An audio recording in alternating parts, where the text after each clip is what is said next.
Civic leader Teresita Angsi criticizes the Senate's handling of the investigation into Bamban Mayor Alice Guo. Here's an excerpt from her interview on Storycon.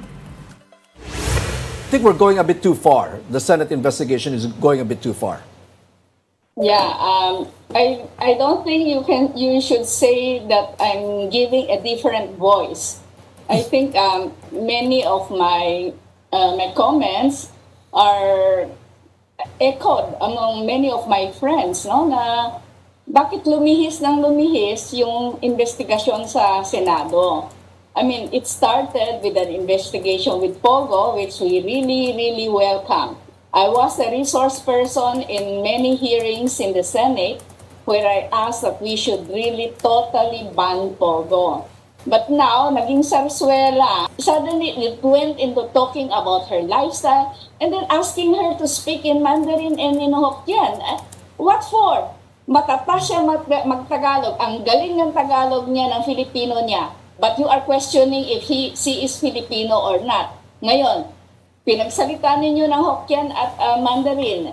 Kung matata siya mag-Hokkien at Mandarin, sasabihin ko, conclude ba ninyo na Chinese siya? Which government agency made the mistake, empowered her to have it easy and have her late registration and everything, no?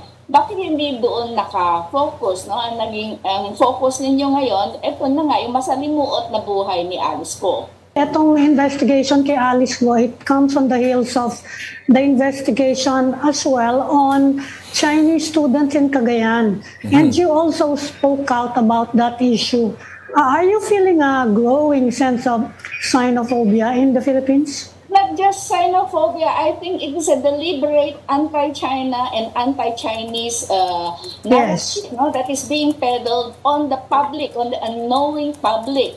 Mga students daw as spies. Sa Pilipinas, kahit nga first family, walang maitago na sekreto. Anong espiya ang gagawin nila doon sa sinasabi nila EDCA site?